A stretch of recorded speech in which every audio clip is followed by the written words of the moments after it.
नमस्कार दोस्तों, सिविल सेवा प्रारंभिक परीक्षा 2015 के मॉक 3 प्रश्न पत्र 1 के हिंदी विश्लेषण में आपका हार्दिक स्वागत करते हैं। पूर्ववत मॉक प्रश्न पत्रों की तरह ही सामान्य अध्ययन प्रश्न पत्र 1 के खंडवार विश्लेषण पर ध्यान देते हुए हम आगे की तरफ चर्चा करेंगे।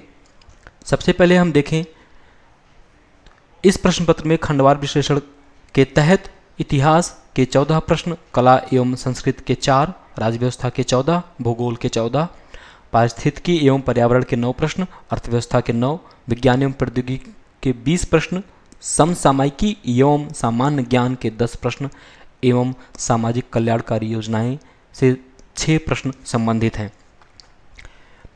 दोस्तों, जैसा कि हम 3 मॉक प्रश्न पत्रों के अनुभव के आधार पर कह सकते हैं कि धीरे धीरे हमारे मॉक प्रश्न पत्र का स्तर कठिन होता जा रहा है और अब इस प्रकार की शिकायतें समाप्त हो चुकी हैं कि आपके मॉक प्रश्न पत्र या करियर लॉन्चर के मॉक प्रश्न पत्र वास्तविक रूप से संघ लोक सेवा आयोग द्वारा आयोजित की जाने वाली प्रारंभिक परीक्षा के वास्तविक प्रश्न पत्रों के अनुरूप नहीं हैं। प्रश्न पत्रों में शामिल होने वाली गलतियां भी धीरे धीरे कम होती जा रही हैं और हम उम्मीद करते हैं, हम आशा करते हैं कि आपकी तैयारी इन मॉक प्रश्न पत्रों के साथ अनवरत सही दिशा में जारी रहेगी। पुनः यह बताना चाहेंगे कि हम सभी 100 प्रश्नों का विश्लेषण नहीं करेंगे। हम उन्हीं प्रश्नों पे अधिक ध्यान देंगे जिनमें कोई दुविधा है, जिनमें कोई विरोधाभास है, जिनमें कोई क्लिष्ट है या जिनमें कोई कीवर्ड है या कुछ ऐसे प्रश्न जो कि अपने आप में कठिन हैं। हम सभी प्रश्नों का विश्लेषण नहीं करेंगे। सरल एवं सरलतम प्रश्नों को या सीधे प्रत्यक्ष रूप से उत्तर देने में सक्षम ऐसे प्रश्न जो हैं, इनको हम छोड़ देंगे। तो आइए प्रारंभ करते हैं प्रश्न संख्या 1 से विश्लेषण। चलिए, पहला प्रश्न ही विज्ञान से है, सामान्य विज्ञान से है या कह लीजिए कि जीव विज्ञान से है। दोस्तों, आपने देखा होगा कि प्रारंभिक परीक्षा में विज्ञान एवं प्रौद्योगिकी के मूलभूत अभिधारणाओं पर आधारित प्रश्न पूछे जाते हैं। इनके लिए आवश्यक अध्ययन है कि आप NCERT की पुस्तकों का कम से कम माध्यमिक स्तर तक अवश्य अध्ययन कर लें। खासकर बायोलॉजी या जीव विज्ञान से अत्यधिक प्रश्न पूछे जाते हैं और यदि आप 10+2 12वीं स्तर की NCERT के जीव विज्ञान की पुस्तक का अध्ययन करते हैं तो उसमें आपको पारिस्थितिकी एवं पर्यावरण में भी बहुत मदद मिलेगी। पहला प्रश्न है, निम्नलिखित में से पौधों का कौन सा भाग गैसीय विनिमय में सम्मिलित होता है, अर्थात कौन सा भाग गैसीय विनिमय में सहायता करता है?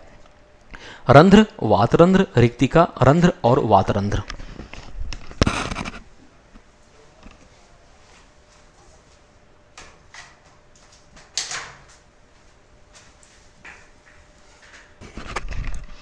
तो देखा जाए तो जो रंध्र होते हैं वो मुख्यतः उच्च स्तरीय पौधों की पत्तियों के निचली त्वचा पर पाए जाते हैं। ये रात में खुलते हैं, स्टोमेटा ये रात में खुलते हैं और ये गैसीय विनिमय के मुख्य अंग हैं। इसके अतिरिक्त पौधों की तनों पर और डालों पर छोटे छोटे रंध्र पाए जाते हैं जिन्हें लेंटिसेल्स बोलते हैं, उन्हें वातरंध्र भी बोलते हैं। अर्थात रंध्र और वातरंध्र इस प्रश्न का सही उत्तर है। ऑप्शन डी, विकल्प डी, रंध्र और वातरंध्र। चलिए प्रश्न संख्या 2 देखते हैं। भूगोल से, भौतिक भूगोल से प्रश्न है, निम्नलिखित में से कौन सी घटनाएं प्रादीपीय प्रवाह तंत्र के उद्भव एवं विकास का कारण बनी? 1 पश्चिमी पार्श्व का अवतलन, 2 हिमालयी उथल पुथल, 3 प्रादीपीय भाग का उत्तर पश्चिम से दक्षिण पूर्व दिशा की ओर धीमा ढाल। यदि आपने भौतिक भूगोल का गहन अध्ययन किया है, जिसके लिए GC लियोंग की एक पुस्तक है, काफ़ी प्रसिद्ध पुस्तक है, किंतु वह केवल अंग्रेजी माध्यम में उपलब्ध है। इसके अतिरिक्त NCERT की प्राथमिक पुस्तकों में भारत का भौतिक भूगोल या फिर कुछ उच्च स्तरीय लेखकों की पुस्तकों का अध्ययन किया है तो आप पाएंगे पश्चिमी पार्श्व का अवतलन, अर्थात जो भारतीय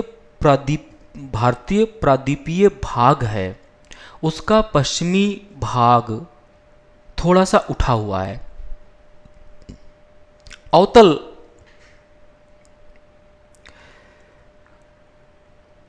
इसकी कारण प्रादीपीय प्रवाह तंत्र मुख्यतः दक्षिण पूर्व दिशा की ओर अग्रसरित हुआ। हिमालयी उथल पुथल भी इसका कारण रहा और दक्षिण पूर्व दिशा की ओर धीमा ढाल, अर्थात तीनों ही कारण यहां पर उपयुक्त कारण हैं और हमारा सही विकल्प है विकल्प डी। अगला प्रश्न पुनः साइंस से है। निम्नलिखित में से कौन से विटामिन समूह आंत में जीवाणु द्वारा निर्मित होते हैं? सी, डी एवं के।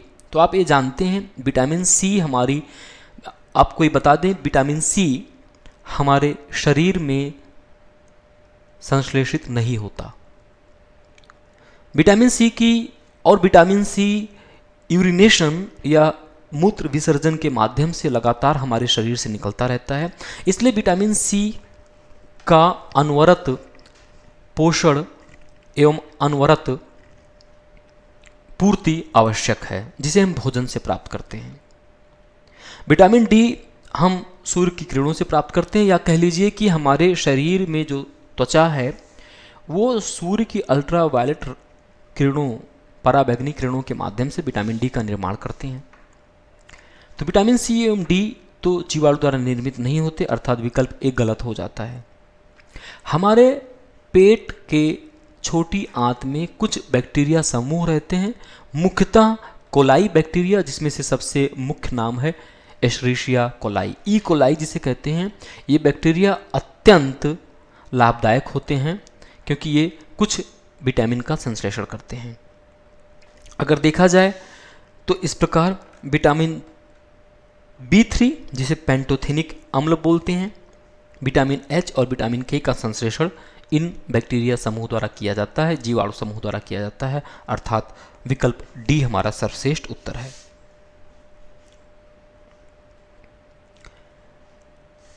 प्रश्न संख्या 4, आर्थिक स्वतंत्रता सूचकांक में निर्णायक कारक हैं या कौन से कारक हैं? इकोनॉमिक फ्रीडम अर्थात आर्थिक स्वतंत्रता किन चीजों से, किन कारकों से निर्धारित की जाएगी? श्रम की स्वतंत्रता, संपत्ति का अधिकार, विधि द्वारा शासन।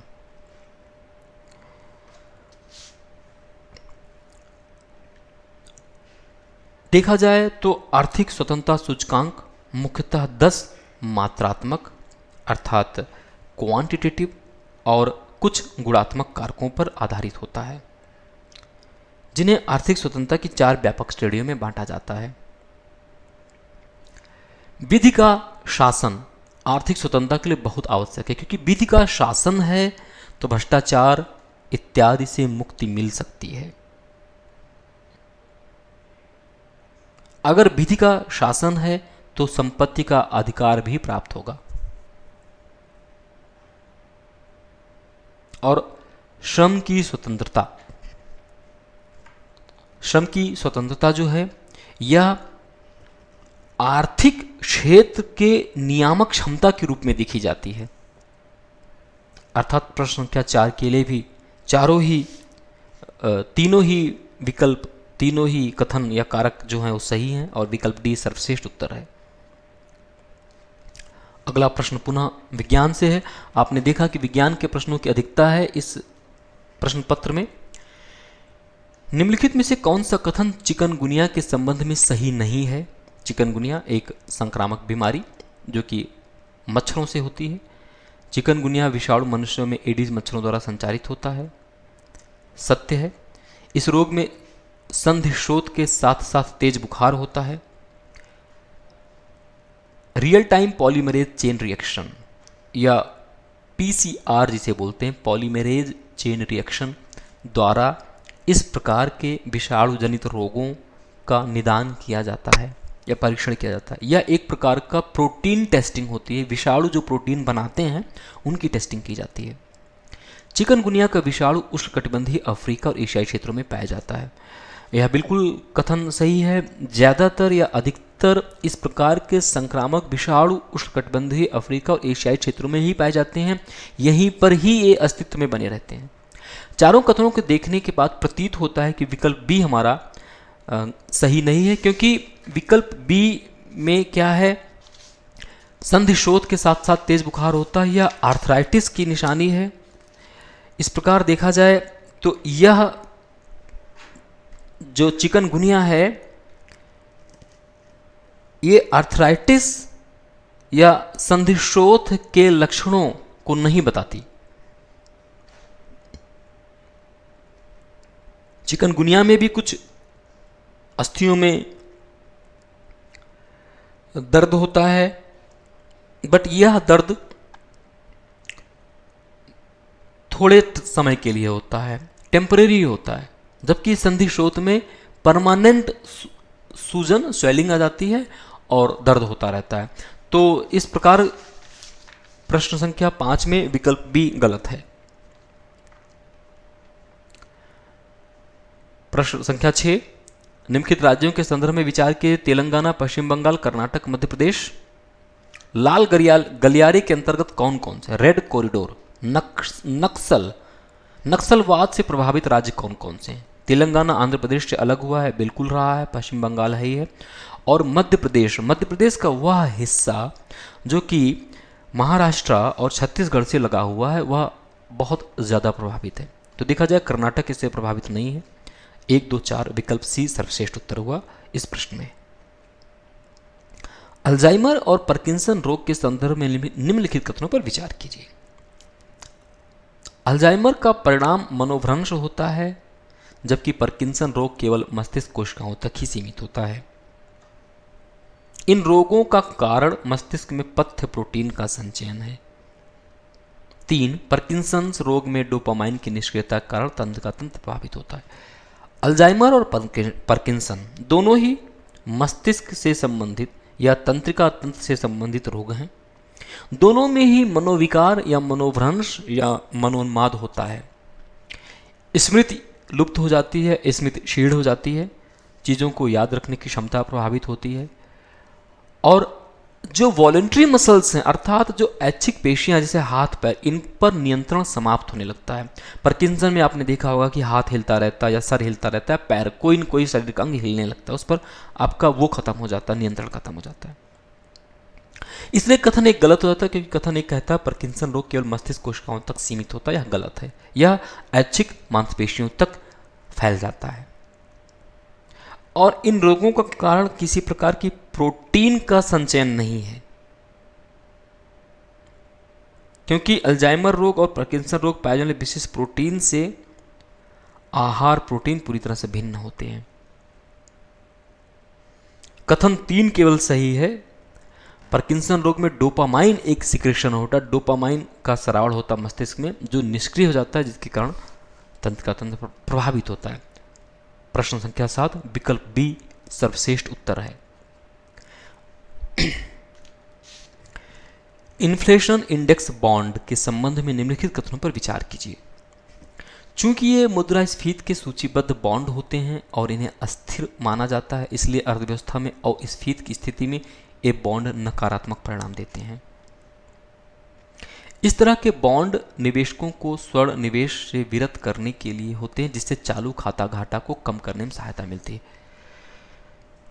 सही कथनों का चुनाव करना है। तो देखा जाए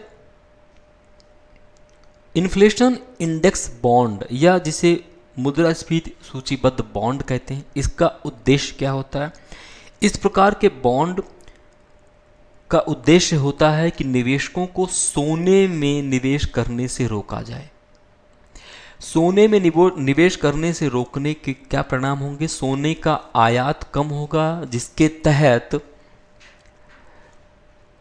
जो बढ़ता हुआ चालू खाता घाटा है, करंट अकाउंट डेफिसिट है, उसे नियंत्रण करने में मदद मिलेगी। कथन 2 सही है, कथन 1 गलत है।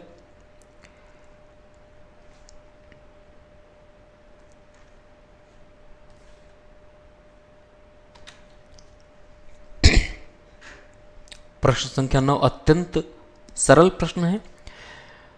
सूचना प्रौद्योगिकी अधिनियम की धारा 66A या 66 को निरस्त करने के पीछे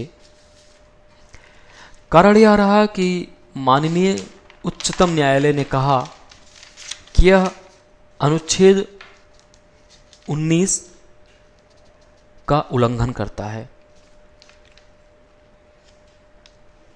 अनुच्छेद 19 का उल्लंघन करता है। 19(1) का उल्लंघन करता है, जिसके तहत वाक स्वातंत्र के अधिकार का अतिक्रमण, असहमत के अधिकार का अतिक्रमण और जानने का अधिकार का अतिक्रमण, तीनों का ही अतिक्रमण करता है 66A of IT, section 66A of IT act. तीनों ही कथन सही है। विकल्प डी सर्वश्रेष्ठ उत्तर है।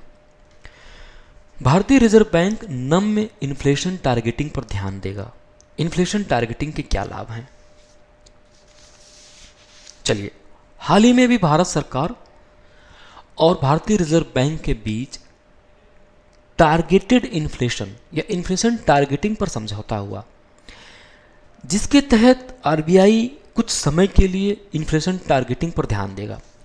इन्फ्लेशन टारगेटिंग क्या होता है? इन्फ्लेशन टारगेटिंग के अंतर्गत भारतीय रिजर्व बैंक अपनी मौद्रिक नीतियों की घोषणा करते हुए मुद्रास्फीति के एक निश्चित मानक स्तर को बनाए रखने पर ध्यान देते हुए अपनी सारी मौद्रिक नीतियों की घोषणा करेगा। इसके लाभ क्या हैं? इसका सर्वप्रथम लाभ यह है कि बाजार में मुद्रास्फीति के नियंत्रण में मदद मिलेगी, और जब मुद्रास्फीति के नियंत्रण में मदद मिलेगी तो दीर्घावधिक आर्थिक वृद्धि प्राप्त होगी, क्योंकि निवेश वगैरह अत्यधिक सुरक्षित रहेगा। और चूंकि मुद्रास्फीति नियंत्रण में रहेगी, इसलिए मूल्य अस्थिरता में कमी आएगी और यह पारदर्शिता में भी विस्तार करेगी। इस प्रकार हम देखते हैं कि इस प्रश्न में भी तीनों ही कथन हमारे सही हैं। विकल्प डी सर्वश्रेष्ठ उत्तर है। लोक लेखा समिति के बारे में अत्यंत सरल प्रश्न। लोक लेखा समिति 22 सदस्य होते हैं। इस समिति का कोई भी सदस्य मंत्री नहीं होता, नहीं होना चाहिए, ऐसा गलत है। इसका कौन सा कथन सही नहीं है? ओके, क्षमा चाहेंगे। पूछ रहा है कि लोक लेखा समिति के संदर्भ में कौन सा कथन सही नहीं है, तो कथन ए सही है। इस समिति का कोई भी सदस्य मंत्री नहीं होना चाहिए, मंत्रिमंडल में सदस्य शामिल नहीं होनी चाहिए, कथन एक सही है। लोक लेखा समिति या पब्लिक अकाउंट कमेटी रेलवे, रक्षा सेवाओं, पोस्टल और टेलीग्राफ विभाग से संबंधित खातों का अंकेक्षण करती है, बिल्कुल सही है। इस समिति के पास स्वायत्त और अर्ध स्वायत्त संस्थानों के लेखा परीक्षण करने संबंधित कोई अधिकार नहीं है, यह कथन गलत है, क्योंकि लोक लेखा समिति भारत सरकार के व्ययों का लेखा परीक्षण करती है, साथ ही साथ यह स्वायत्त और अर्ध स्वायत्त संस्थानों के लेखा परीक्षण की भी जांच कर सकती है, और कथन डी भी सही है। तो कथन सी सही नहीं है, विकल्प सी सही नहीं है। करेवा मृदा के बारे में अत्यंत सरल प्रश्न। करेवा मृदा, करेवा डिपॉजिट कश्मीर वैली में, कश्मीर घाटी में पाए जाते हैं, वहीं तक ये सीमित है। केसर और बादाम के लिए अत्यधिक उपजाऊ या डिपॉजिट या निक्षेप है, और इसमें जीवाश्मों की विशेषता है। तीनों ही कथन सही हैं। प्रश्न संख्या 13, किन परिस्थितियों में राज्यपाल अपनी विवेकाधीन शक्तियों का उपयोग कर सकता है? अंडर द डिस्क्रिशन पावर, विवेकाधीन शक्तियों की जो बात करते हैं, अनुच्छेद 200 में वर्णित की गई हैं। किसी राज्य में राजनैतिक अस्थिरता के अंतर्गत राष्ट्रपति शासन की अनुशंसा कर सकता है, किसी विधेयक को राष्ट्रपति के पास भेजने के पहले उस पर रोक सकता है, और किसी विधेयक को पुनर्विचार के लिए विधायिका के पास भेजने में भी वो अपनी विवेकाधीन शक्तियों का प्रयोग कर सकता, तीनों में कर सकता है, अर्थात विकल्प डी सर्वश्रेष्ठ उत्तर है। प्रश्न संख्या 14 अत्यंत सरल प्रश्न है। नगर निगम के अनिवार्य कार्यों में क्या नहीं है? सार्वजनिक सड़कों और स्थानों पर जल छिड़काव, सड़कों के किनारे वृक्षारोपण और उनका संरक्षण करना, निराश्रित महिलाओं का संरक्षण, नगर निगम क्षेत्र में परिवहन सुविधाओं का संचालन। तो देखा जाए परिवहन संचालन और निराश्रित महिलाओं का संरक्षण ये नगर निगम क्षेत्र के बाध्यकारी कार्य नहीं है, वरन ये विवेकाधीन कार्य हैं। अगर नगर निगम के पास पर्याप्त फंड है तो वह एक काम कर सकता है, नहीं तो उसके लिए उसे बाध्य नहीं है। 1 और 2 नगर निगम के आवश्यक या अनिवार्य कार्यों में है। विकल्प एक कथन 1 और 2 सही हैं, 3 और 4 गलत हैं, अर्थात विकल्प बी सर्वश्रेष्ठ उत्तर है, 3 और 4। चलिए, निम्नलिखित देशों में से किसका संविधान प्रस्तावना के साथ प्रारंभ होने वाला प्रथम संविधान था? भारत का, दक्षिण अफ्रीका का, संयुक्त राज्य अमेरिका का, फ्रांस का? आप जानते हैं भारत की प्रस्तावना, भारतीय संविधान की प्रस्तावना का स्रोत संयुक्त राज्य अमेरिका का संविधान है और उसकी भाषा ऑस्ट्रेलिया संविधान से ली गई है। अभी हाल ही में बाराक ओबामा ने जो भाषण दिया था अपना, उसमें उन्होंने कहा था कि हम दुनिया के 2 सबसे बड़े लोकतंत्र हैं। अमेरिका दुनिया का सबसे पुराना लोकतंत्र और भारत दुनिया का सबसे बड़ा लोकतंत्र। विश्व के 2 महत्वपूर्ण लोकतंत्र जिनके संविधान का प्रारंभ वी द पीपल, हम भारत के लोग या हम लोग, we the people of India, we the people of. आइए प्रश्न 16 देखते हैं। मित्रों, हम जैसा कि बता चुके हैं उन्हीं प्रश्नों पर ज़्यादा ध्यान दिया जाएगा जिसमें कि कोई कथन गलत है या एक से ज़्यादा कथन गलत हैं। जहाँ पर दोनों ही कथन सही हो जाते हैं वहाँ पर चर्चा का कोई विशेष महत्व नहीं रहता, फिर भी हम ऐसे प्रश्नों पर ध्यान देंगे। प्रश्न संख्या 16 इसी प्रकार का एक प्रश्न है जिसमें दोनों ही कथन सही हैं। अनुच्छेद 72 के तहत या आर्टिकल 72 के अंतर्गत राष्ट्रपति को किसी अपराध में दंडादेश देने का अधिकार है या पार्डनिंग पावर जो है वो आर्टिकल 72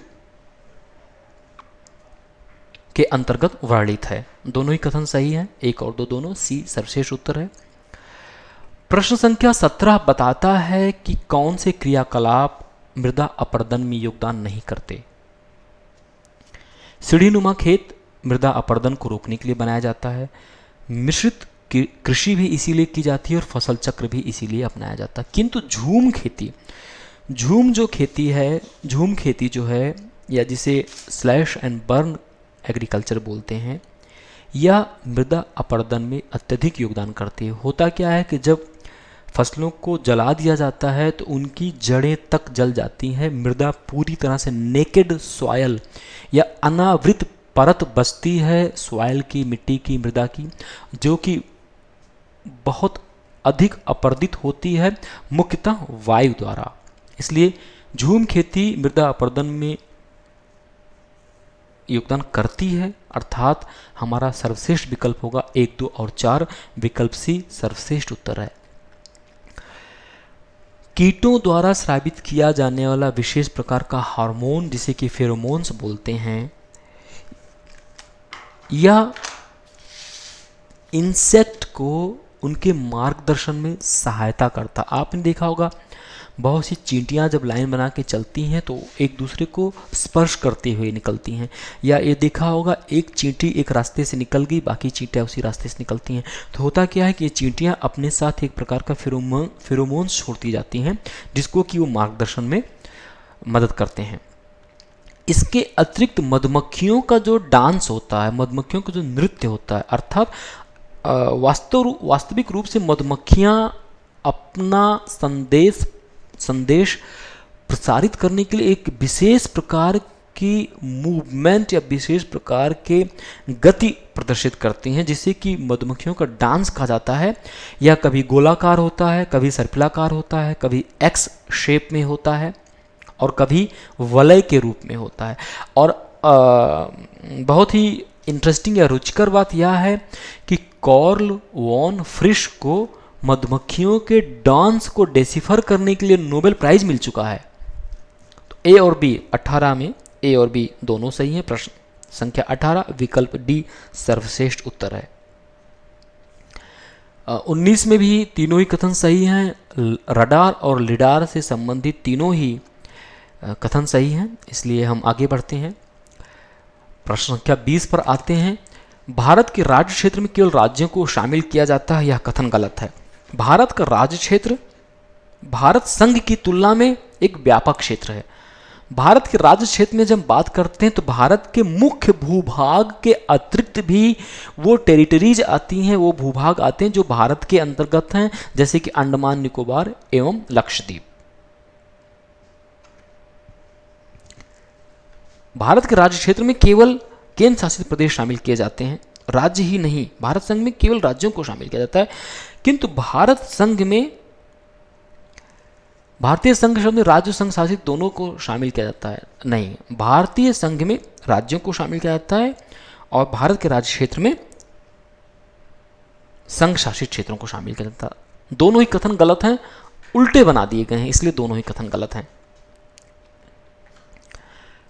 प्रश्न संख्या 21 UN conservation of migratory species programme जो है यह एक इंटर गवर्नमेंटल बॉडी अंतर सरकारी संधि है, लेकिन यह United Nations Environment Programme UNEP अर्थात संयुक्त राष्ट्र पर्यावरण कार्यक्रम द्वारा अस्तित्व में लाई गई है। कथन 2 गलत हो जाता, 1 और 3 सही हैं। विकल्प बी सर्वश्रेष्ठ उत्तर है। बोरेक्सिनो के ऊपर देखते हैं। बोरेक्सिनो के बारे में कथन 1 गलत है, क्योंकि यह इटली में स्थित है। यह बोरेक्सिनो प्रयोग, बोरेक्सिनो एक्सपेरिमेंट इटली में किया जा रहा है, ग्रैंड सासो प्रयोगशाला में वर्तमान में किया जा रहा है। कथन 1 गलत हो जाता, 2 और 3 सही हैं। विकल्प सी सर्वश्रेष्ठ उत्तर है। इसी प्रकार से 23 पे देखें तो चानुदाड़ो पाकिस्तान में है, एकदम सही है, किंतु कोट दिजी और सुत का गेंडोर दोनों ही पाकिस्तान में अवस्थित हैं। यहाँ पर बताई गई तीनों ही हड़प्पा स्थल या हड़प्पा साइट, ये तीनों ही पाकिस्तान में स्थित हैं। सही सुमेलित पूछा गया है तो केवल चन्हुदड़ो सुमेलित है, जो कि विकल्प सी में बताया गया है। अगला प्रश्न भी अत्यंत सरल है। यासुनी राष्ट्रीय उद्यान हालांकि अभी चर्चा में था, इसका कारण है कि यहाँ पर तेल शोधन की अनुमति प्रदान कर दी गई है, जिसका कि विश्व के तमाम पर्यावरणविद एवं पर्यावरण संगठन जैसे कि ग्रीन पीस इत्यादि बहुत विरोध कर रहे हैं। यह इक्वेडर में है, यासुनी राष्ट्रीय उद्यान इक्वेडर। चलिए 25 देखते हैं। भारत के नागरिकों के लिए नागरिक मूलभूत कर्तव्य फंडामेंटल ड्यूटीज लाए गए हैं। आर्टिकल 51 पार्ट 4A में डिस्क्राइब्ड है। इनके तहत बताया गया है कि क्या क्या करना चाहिए, मूल कर्तव्यों में क्या क्या आते हैं। प्रश्न संख्या 25 बताता है मूल कर्तव्यों में क्या क्या आते हैं। पर्यावरण का संरक्षण तथा संवर्धन करना, वनों तथा वन्य जीवों की रक्षा करना, यह मूल कर्तव्य में नहीं आता, वरन यह राज्य के नीति निर्देशक तत्वों में शामिल है। पर्यावरण कर्तव्य जो है उनका मूलभूत प्रभाव व्यक्तिगत है, वो व्यक्तियों को लक्षित करके बनाए गए हैं, जबकि राज्य के नीति निर्देशक तत्व वो राज्यों को बताया गया है कि उन्हें ऐसा करना चाहिए। तो 1 गलत हो जाता, केवल 2 और 3 सही है। विकल्प सी सर्वश्रेष्ठ उत्तर है। चलिए प्रश्न संख्या 26 देखते हैं। स्थानीय पौनों को उनके देशों से सुमेलित करना है।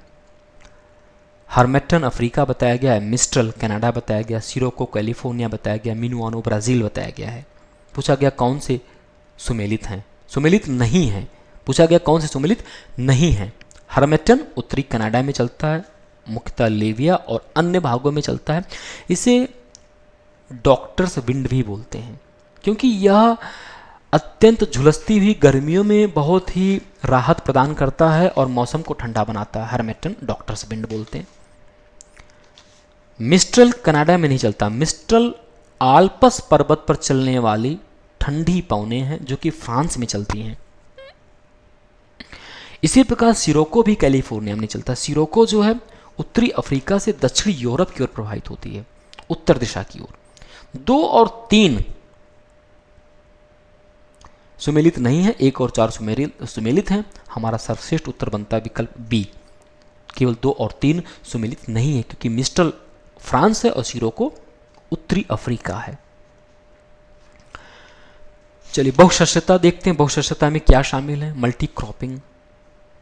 यहां पर दिए गए तीनों ही जो भाग हैं, तथ्य हैं, वो बहुशस्त्रीकरण में शामिल होते हैं। विकल्प डी सर्वश्रेष्ठ उत्तर है। प्रश्न संख्या 28 भारतीय इतिहास से संबंधित प्रश्न है। पूछा गया है कौन से कथन गलत हैं?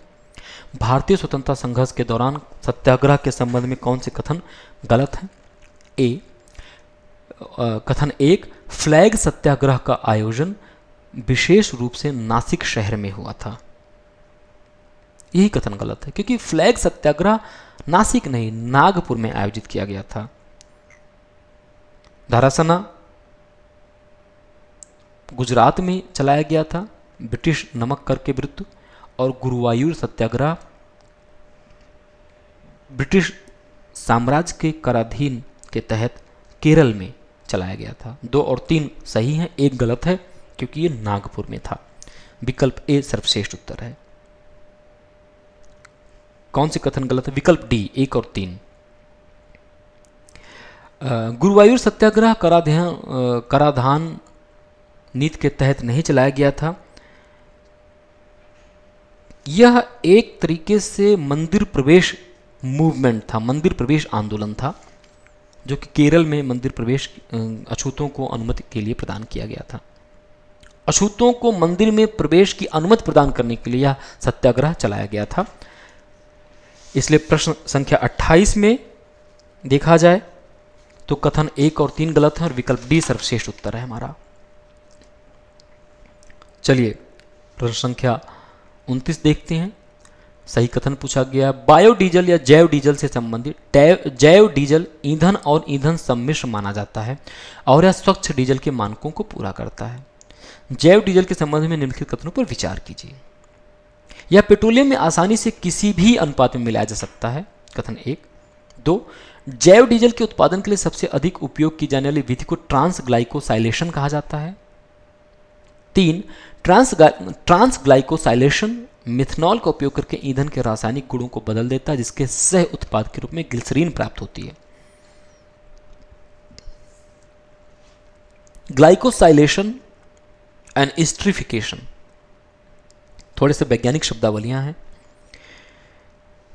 एस्टरिफिकेशन में ईस्टर की प्राप्ति होती है। ईस्टर 2 उत्पादों का सम्मिश्र होता है। जैव डीजल के उत्पादन में जो विधि उपयोग में लाई जाती है उसे ट्रांस एस्टरिफिकेशन कहते हैं।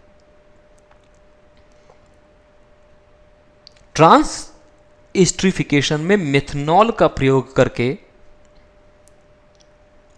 किसी ईंधन के रासायनिक गुणों को परिवर्तित किया जाता है। कथन 2 और 3 दोनों गलत हो जाते हैं, केवल एक सही है, अर्थात विकल्प ए सर्वश्रेष्ठ उत्तर है। अगला प्रश्न अत्यंत सरल प्रश्न है। प्रधानमंत्री जन धन योजना के संदर्भ में निम्नलिखित कथनों में से कौन से कथन सही हैं? 1, यह योजना आर्थिक साक्षरता प्रदान करती है, यही कथन गलत है। जन धन योजना का उद्देश्य है वित्तीय समावेशन, फाइनेंशियल इंक्लूजन, सोशल इंक्लूजन, सामाजिक वित्तीय समावेशन इसका उद्देश्य है। बैंकिंग खाते खोलना और उनको सामाजिक सुरक्षा प्रदान करना, इंश्योरेंस प्रदान करना, यह सब है। कथन 1 गलत है, 2, 3, 4 सही है, विकल्प सी सर्वश्रेष्ठ उत्तर है। बाल श्रम के संबंध में निम्नलिखित कथनों पर विचार कीजिए। सुमंगली एक प्रकार का बाल श्रम है, हालांकि यह प्रतिबंधित है, फिर भी यह भारत में विशेष रूप से तमिलनाडु के वस्त्र उद्योग में प्रचलित है। भारत में बाल श्रम संविधान के अनुच्छेद 22 के अनुसार फैक्ट्रियों, खदानों और अन्य जोखिम भरे रोजगारों में प्रतिबंधित है। कौन सा पूछा गया, कौन सा कथन गलत है? Child labour prohibition act article 24 अनुच्छेद 14 में बाल श्रम प्रतिबंधित है। बाल श्रम भारत के मूल अधिकार के अनुच्छेद 14 में प्रतिबंधित है। केवल 2 गलत है, विकल्प बी सर्वश्रेष्ठ उत्तर है। अगला प्रश्न पुनः विज्ञान से है। नैनो फ्लेयर्स के बारे में पूछा गया। नैनो फ्लेयर्स क्या होते हैं? फ्लेयर मतलब, फ्लेयर का तात्पर्य है छोटी सी अग्नि की धारा या अग्नि की ज्वाला। नैनो अर्थात अत्यंत छोटा। तो नैनो फ्लेयर क्या हुआ? लघु ज्वाला हुई। विकल्प ए आप सही मान सकते हैं इस आधार पर। ऐसी लघु सौर ज्वाला होती है जिसमें नियमित सौर ज्वाला से कम ऊर्जा विद्यमान होती है। नैनो फ्लेयर्स सूरज से निकलने वाली जो सोलर फ्लेम्स होती हैं, सौर ज्वाला होती हैं, सौर धाराएं जो होती हैं, उसका बहुत ही छोटा हिस्सा होती है। इसमें ऊर्जा अत्यंत कम होती है।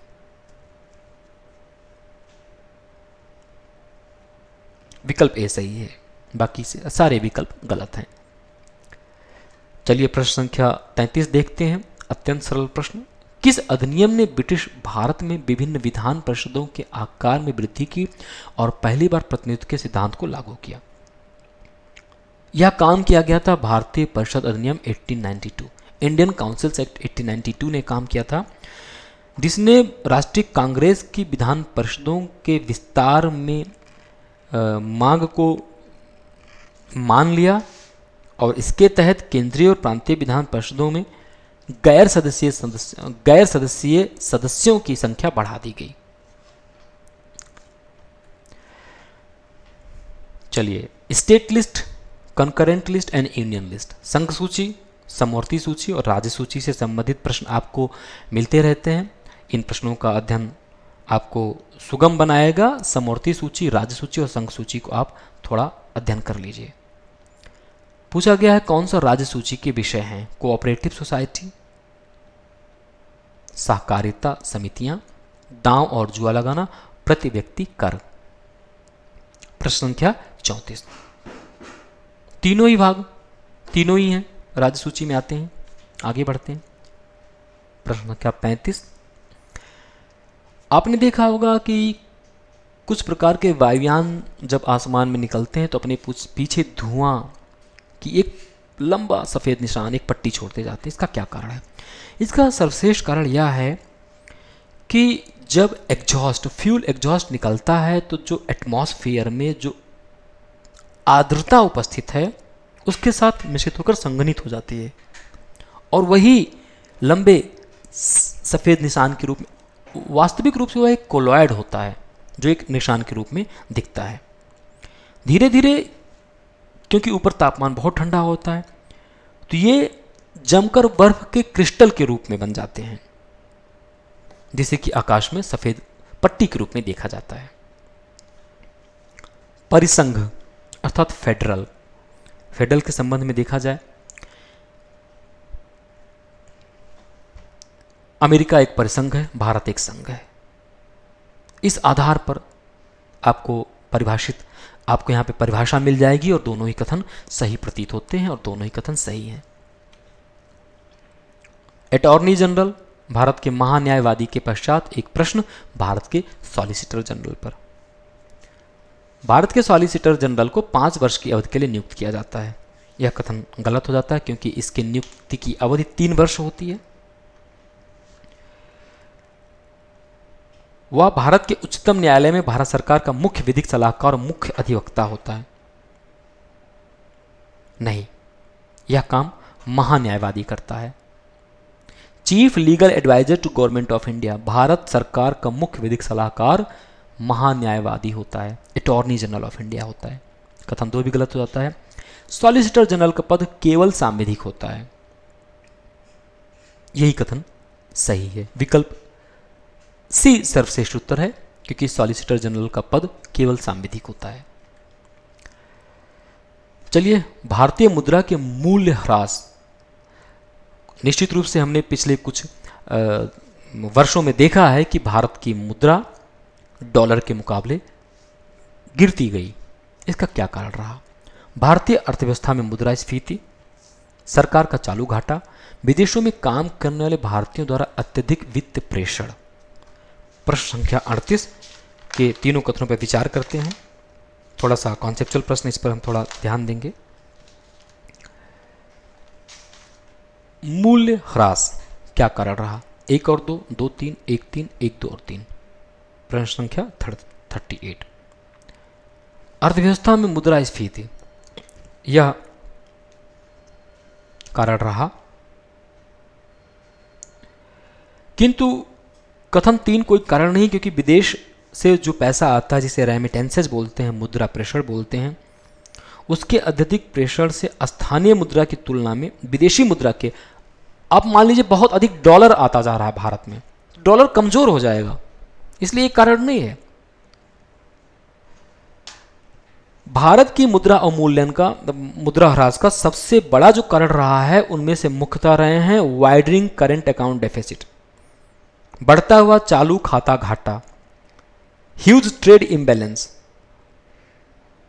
व्यापार असंतुलन की उच्च दरें, हाई इंपोर्ट, उच्च आयात, लो कैपिटल फॉर्मेशन, मुद्रा निर्माण की धीमी गति, लो कैपिटल इनफ्लो, भारत में मुद्रा का बहिर्मुद्रा प्रवाह का कम स्तर इत्यादि, और मुद्रास्फीति। मुद्रास्फीति के तहत भारत की मुद्रा की कीमत कम हो गई, कीमतें बढ़ गई, इंपोर्ट हम कर रहे हैं, हमें ज्यादा डॉलर देना पड़ा और रुपया और कमजोर होता गया। तो केवल 1 और 2 शामिल हैं, अर्थात विकल्प ए सर्वश्रेष्ठ उत्तर है प्रश्न संख्या 38 के लिए। 39 पे आते हैं। DBT, direct benefit transfer scheme, प्रत्यक्ष लाभ हस्तांतरण योजना का हिस्सा क्या है? खाद्य सब्सिडी, एलपीजी सब्सिडी, मनरेगा। राष्ट्रीय बाल श्रम परियोजना नहीं। खाद्य सब्सिडी, एलपीजी सब्सिडी, मनरेगा। प्रत्यक्ष लाभ हस्तांतरण लाभार्थी को धन उपलब्ध कराने के लिए एक स्कीम है। इस स्कीम के तहत धनराशि सीधे लाभार्थी के बैंक खाते में जाती है।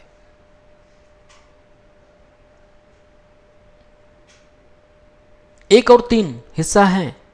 खाद्य सब्सिडी प्रत्यक्ष लाभ हस्तांतरण का हिस्सा नहीं है। खाद्य सब्सिडी के अंतर्गत फूड सिक्योरिटी एक्ट, खाद्य सुरक्षा अधिनियम के अंतर्गत सीधे खाद्यान्न अत्यंत निम्न दामों पर उपलब्ध कराए जाएंगे।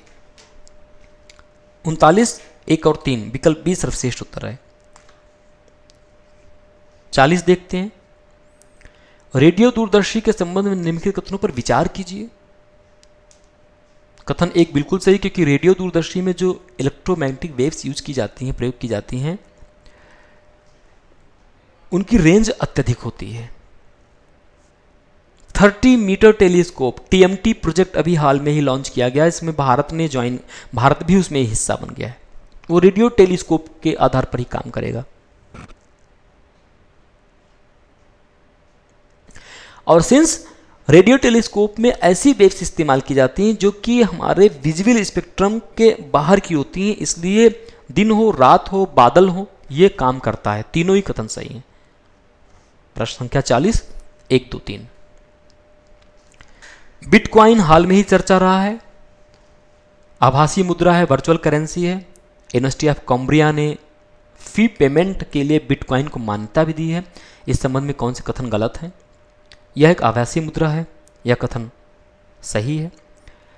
इसे अंतर्राष्ट्रीय मुद्रा कोष द्वारा नियंत्रित किया जाता है, यह कथन गलत है, क्योंकि अंतर्राष्ट्रीय मुद्रा कोष मुद्रा नियंत्रण का काम नहीं करती। कथन 2 गलत है। कथन 2 गलत होने के पश्चात देखा जाए तो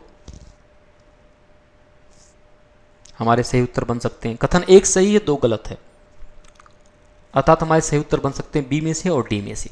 चलिए देखते हैं।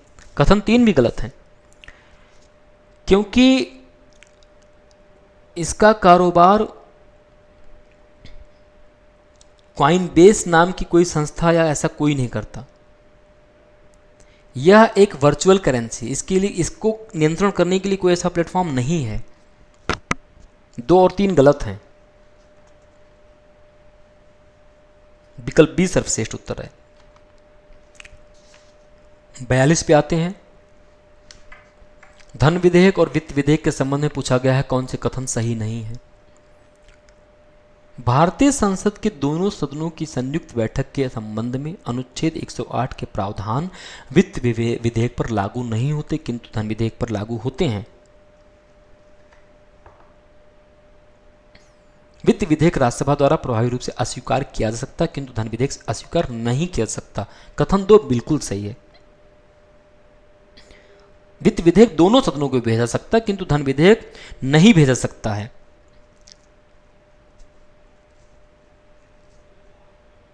अर्थात धन विधेयक को दोनों सदनों की संयुक्त समिति को नहीं भेजा सकता। इसका तात्पर्य यह हुआ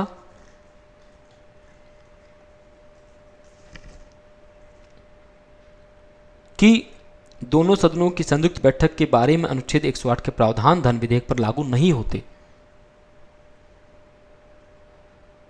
कथन 1 गलत है, क्योंकि ये प्रावधान धन विधेयक पर लागू नहीं होते, वित्त विधेयक पर तो लागू होते ही हैं। कथन 1 गलत है, कथन 2 सही है। सर्वश्रेष्ठ उत्तर हुआ विकल्प ए। अगला प्रश्न पुनः भारतीय संविधान से। विधायिका का निर्दल सदस्य सदन का सदस्य होने के अयोग्य घोषित किया जा सकता है यदि वह चुनाव के पश्चात किसी राजनीतिक दल का सदस्य बन जाता है। 10वीं अनुसूची दल बदल से संबंधित है। कथन 1 सही है। विधायिका का निर्दल मनोनीत सदस्य सदन के सदस्य के रूप में अयोग्य घोषित किया जा सकता है यदि वह सदन के सदस्य के रूप में शपथ लेने की तिथि के 6 महीने के पश्चात किसी राजनीतिक दल का सदस्य बन जाता है। ये भी सही है।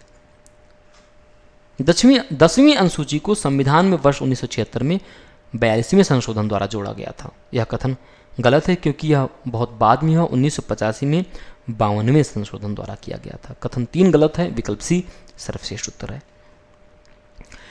चलिए अगला प्रश्न पुनः विज्ञान से। द्विसूत्री विभाजन, द्विसूत्री गुणसूत्रों का क्या होगा? विभाजन 2 प्रकार का होता है। गुणसूत्रों का विभाजन 2 प्रकार का होता है।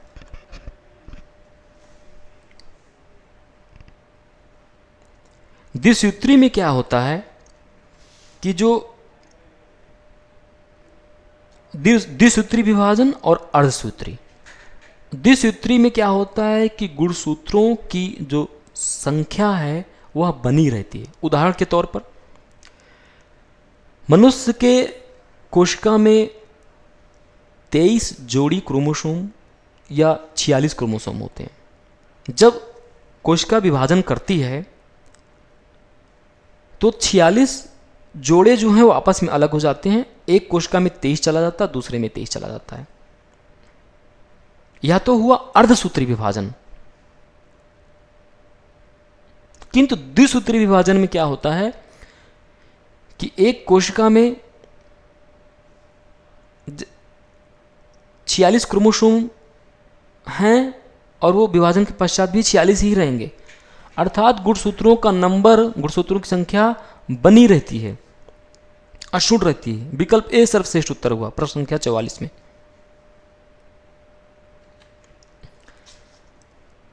45 प्राचीन भारतीय इतिहास या कह लीजिए कि आर्ट एंड कल्चर से है प्रश्न। जैन संप्रदाय के संदर्भ में निम्नलिखित कथनों पर विचार कीजिए। जैन संप्रदाय के 3 मुख्य सिद्धांत अहिंसा, निश्चितता और गैर अधिकार हैं। जैन संविधान जैन संप्रदाय के सभी तीर्थंकरों द्वारा दिए गए प्रवचनों की बात करते हैं। जैन शास्त्रों को 14 भागों में वर्णित किया गया जिन्हें पूर्व कहा जाता है। पूछा गया कौन से कथन सही है? प्रश्न संख्या 45। कथन एक गलत है, केवल कथन एक गलत है, क्योंकि जैन फिलॉसफी के आधार पर, जैन फिलॉसफी एब्सोल्यूटिज्म अर्थात अनिश्चितता पर विश्वास करता है। जैन फिलॉसफी के आधार पर स्यादवाद या अनेकांतवाद के तहत विचारों की बहुलता की बात कही गई है, वास्तविकता की बात कही गई है और अनिश्चितता की बात की गई है।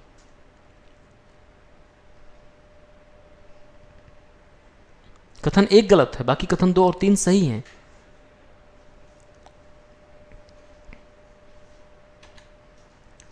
प्रश्न संख्या 46। लोकसभा में एक वर्ष में 3 सत्र होते हैं, वसंतकालीन, ग्रीष्मकालीन और शीतकालीन। कथन गलत है, क्योंकि वसंतकालीन सत्र नहीं होता। 3 सत्र होते हैं, बजट सत्र होता है, मानसून सत्र होता है और शीतकालीन सत्र होता है। लोकसभा में परिचर्चा के 3 संस्करण तैयार किए जाते हैं, हिंदी संस्करण, अंग्रेजी संस्करण और मूल संस्करण। कथन 2 सही है। ऊष्मा प्रसार की क्या विधियां हैं? संवहन, विकिरण और अपक्षरण। ऊष्मा प्रसार की सामान्यतः 3 विधियां हैं। ठोस में कंडक्शन, संवहन होता है। द्रव में कन्वेक्शन होता है और गैसेस में रेडिएशन होता है। प्रश्न संख्या 47 को अगर हम देखें तो कंडक्शन, रेडिएशन तो हैं, एब्लेशन या अपक्षरण ऊष्मा प्रसार की कोई विधि नहीं है, इसलिए 1 और 2 सर्वश्रेष्ठ उत्तर है। अपक्षरण अब्लेशन में क्या होता है कि इसमें हम किसी पिंड की सतह से किसी पिंड की सतह को अलग किया जाता है। चलिए प्रश्न संख्या 48 पे आते हैं। निम्नलिखित में से शांता कुमार समिति द्वारा कौन सी संस्तुति की गई है? शांता कुमार संस्तुति क्या है? पश्चिमी बेल्ट के किसानों पर अधिक ध्यान देने की जरूरत है, क्योंकि वे तंगी से आहत होकर न्यूनतम समर्थन मूल्य से अत्यंत निम्न दामों पर अपनी फसल बेच देते हैं। पूरे खाद्यान्न प्रबंधन प्रणाली को और अधिक प्रभावी बनाने के लिए समिति ने भारतीय खाद्य निगम के पुनर्गठन की अनुशंसा की है। कथन 1 गलत है, 2 सही, क्योंकि पश्चिमी बेल्ट के किसानों की नहीं, ये बात किया है इसने पूर्वी बेल्ट के किसानों की। पूर्वी राज्य उत्तर प्रदेश, बिहार, पश्चिम बंगाल, असम आदि आदि के किसान अपनी फसल न्यूनतम समर्थन मूल्य से अत्यधिक कम दाम पर बेचने के लिए बाध्य हो जाते हैं। विकल्प बी सर्वश्रेष्ठ उत्तर है। प्रश्न संख्या 49 थोड़ा सा अभिधारणा पर आधारित विज्ञान का मूलभूत प्रश्न। मोटरसाइकिल के जो साइड मिरर होता है उसमें आपने देखा होगा, लिखा होता है ऑब्जेक्ट्स आर क्लोजर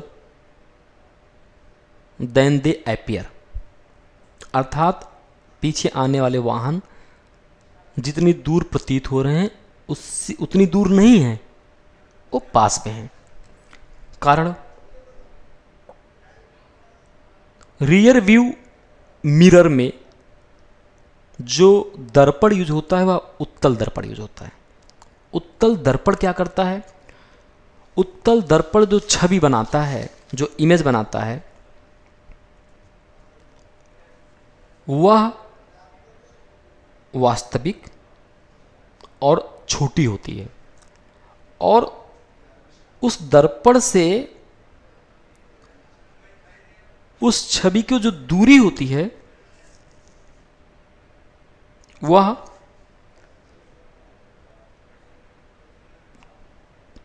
जो जिस वस्तु की छवि बनी रही है उस वस्तु और उस दर्पण में जो दूरी होती है तथा दर्पण और छवि में जो दूरी होती है, अर्थात दर्पण से वस्तु की दूरी और दर्पण से छवि की दूरी में अंतर होता है। छवि थोड़ी दूर बनती है, अर्थात कोई गाड़ी 50 मीटर पे है तो उसकी छवि आपको 100 मीटर दूर दिखेगी,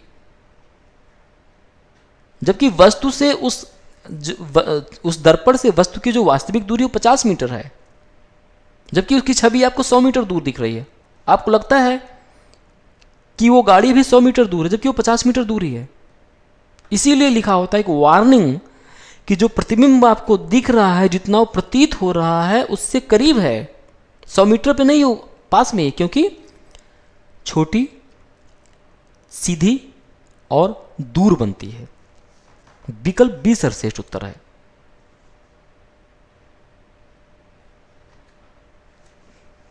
अगला प्रश्न भी पुनः विज्ञान से है। ब्लीच की बात कर रहा है, विरंजन या विरंजक की बात कर रहा है। विरंजक चूने का क्लोराइड होता है, CaOCl2 इसका फॉर्मूला होता है। कैल्शियम ऑक्साइड क्लोराइड चूने का क्लोराइड होता है, जिसे बुझे हुए चूने के साथ क्लोरीन गैस की अपक्रिया कराकर तैयार किया जा सकता है। कथन सही है। विरंजक वस्त्र उद्योग में एक महत्वपूर्ण एजेंट है, बिल्कुल सही है। ब्लीचिंग के लिए इस्तेमाल होता है, विरंजन के लिए, कलर निकालने के लिए, रंग निकालने के लिए इसका प्रयोग किया जाता है। विरंजक कीटाणुनाशक और जीवाणुनाशक के रूप में विशेष रूप से पेयजल के शुद्धिकरण में कार्य करता है, बिल्कुल सही है। ब्लीचिंग पाउडर यूज किया जाता है या क्लोरीन की गोलियां यूज की जाती है, क्या कारण? उससे जो नेसेंट क्लोरीन निकलती है वह बैक्टीरिया को किल करती है, मारती है। 1, 2, 3 तीनों ही कथन सही है। प्रश्न संख्या 50 विकल्प डी सर्वश्रेष्ठ उत्तर है।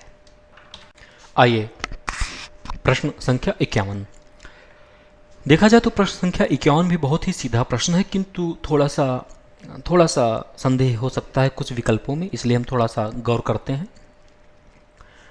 हाल ही में भारत सरकार ने ग्रीन इंडिया मिशन या हरित भारत योजना को MG नरेगा के साथ मर्ज कर दिया, मिला दिया। इसी के आधार पर यह प्रश्न है, इसका क्या कारण हो सकता है?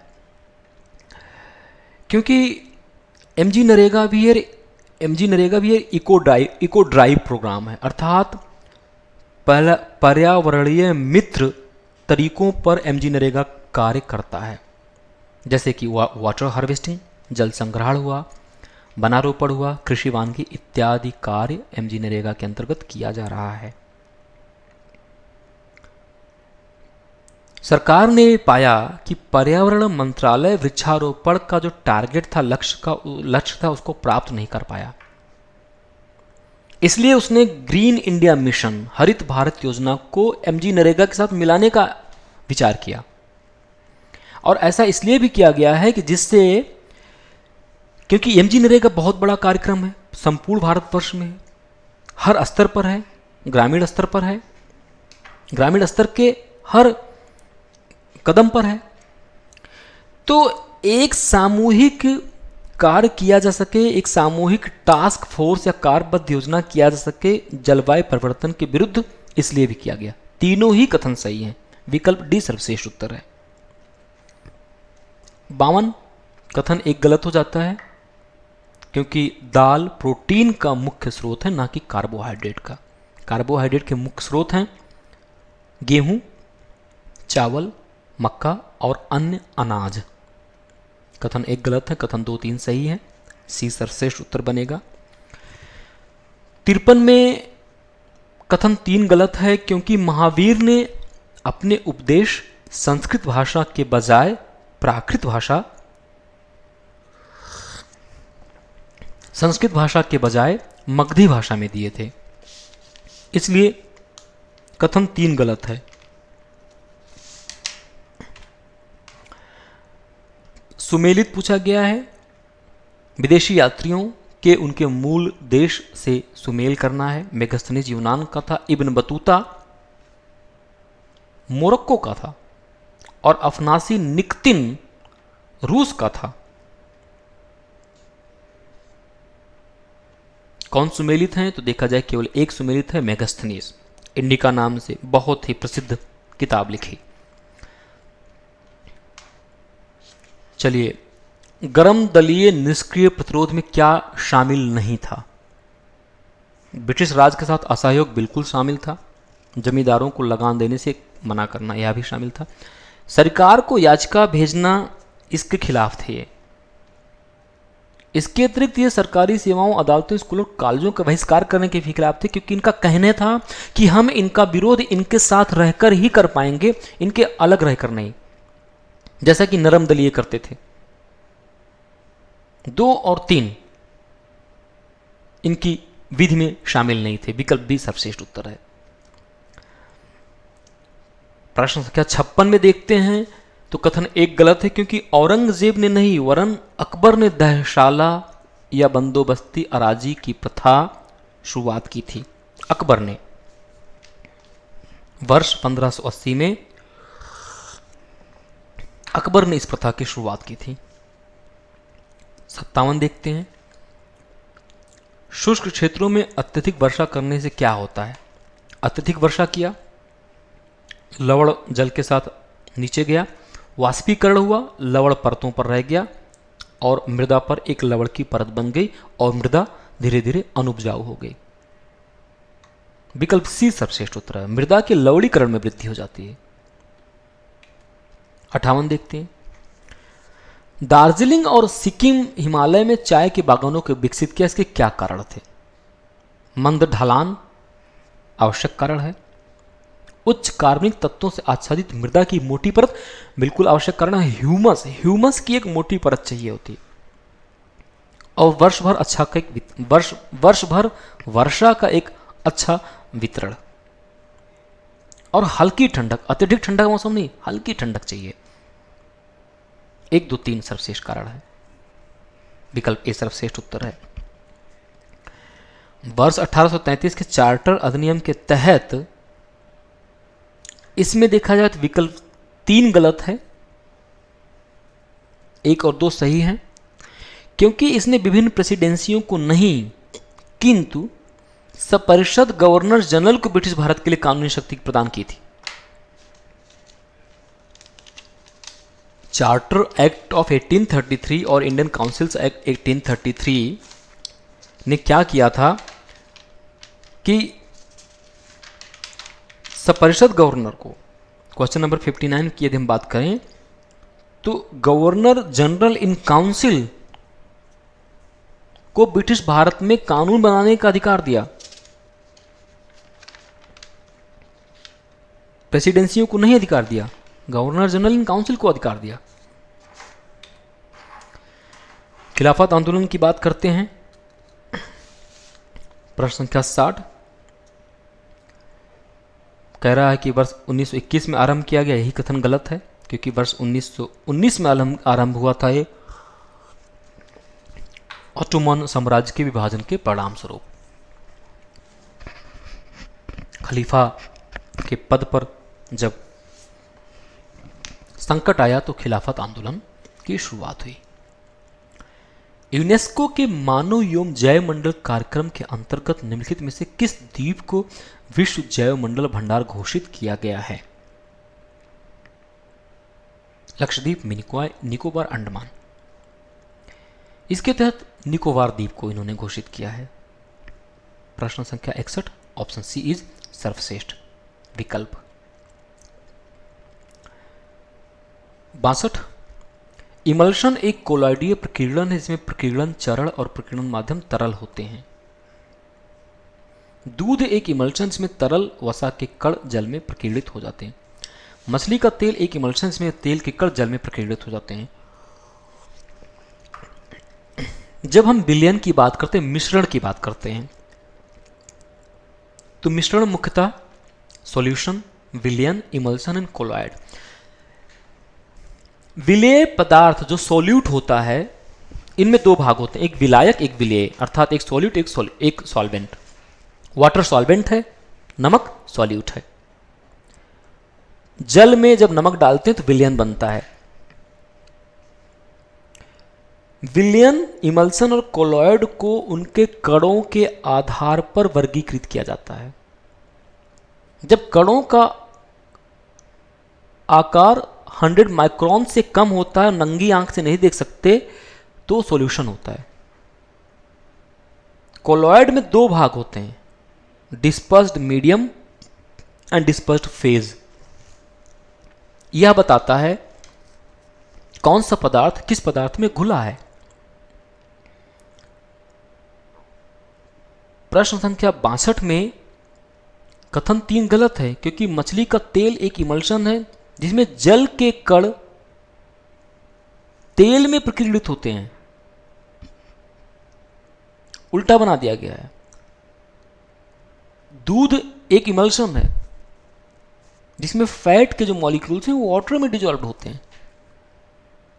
इसी प्रकार मछली का तेल जो है, जो फिश ऑयल है, उसमें वाटर के मॉलिक्यूल ऑयल या फैट में डिस्पर्स्ड होते हैं, प्रकीर्णित होते हैं।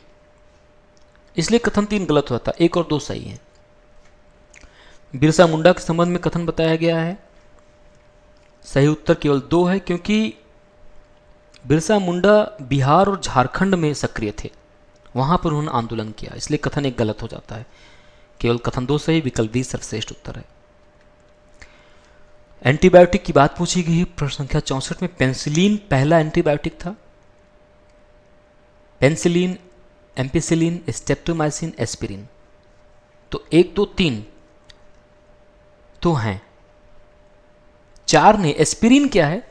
एस्पिरिन या जिसका ट्रेड नेम हम डिस्प्रिन जाते हैं, डाई एसाइल सैलिसिलिक एसिड है और यह दर्द निवारक है, एनाल्जेसिक है एस्पिरिन, इसलिए 4 नहीं है, 1, 2, 3 है, विकल्प बी सर्वश्रेष्ठ उत्तर है। ग्लोबल डिमिंग के संबंध में कथन पूछे गए हैं, दोनों ही कथन सही हैं। जो इंसोलेशन या सौर विकिरण आता है पृथ्वी पर, उसके मात्रा में धीरे धीरे कमी होने की वजह से ग्लोबल डिमिंग, वैश्विक डिमिंग की बात की जाती है। इसके मुख्य कारण हैं, आपने देखा होगा कि वोल्केनो या अक्सर ज्वालामुखी इस समय विस्फोट करते हैं, बहुत दिनों तक अंधकार सा छाया रहता है। सूक्ष्म कण जाके वातावरण में इन रेडिएशंस को रोक लेते हैं। दोनों ही कथन सही हैं। 66 धातु मिश्रण बहुत उच्च तापमान पर गर्म करके तथा पुनः उसे धीरे धीरे ठंडी करके नरम धातु का निर्माण करने की प्रक्रिया है।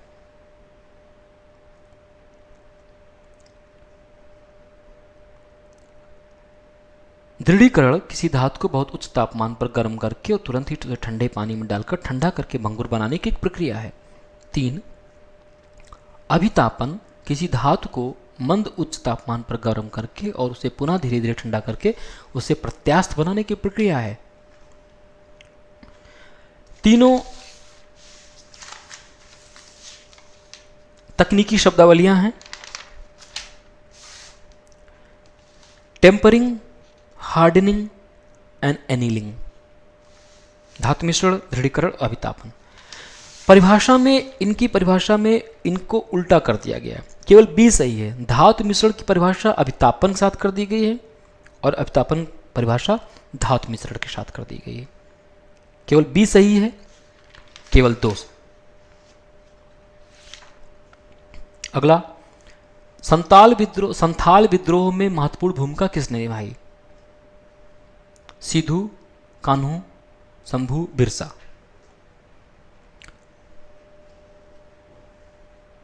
सिद्धू और कान्हू तो मशहूर ही हैं। बिरसा मुंडा झारखंड में सक्रिय थे, किंतु संथाल विद्रोह में इनका, संथाल अलग था, मुंडा अलग था। बिरसा मुंडा विद्रोह में सक्रिय थे, सिद्धू कान्हू संथाल विद्रोह में सक्रिय थे।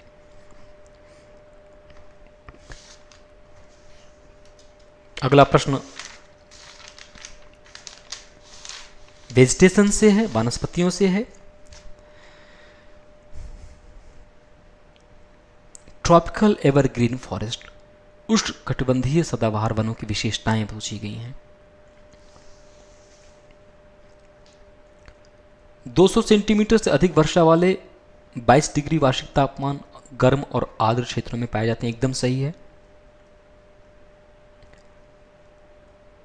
स्तरीकृत होते हैं और विभिन्न परतों में पाए जाते हैं, ये भी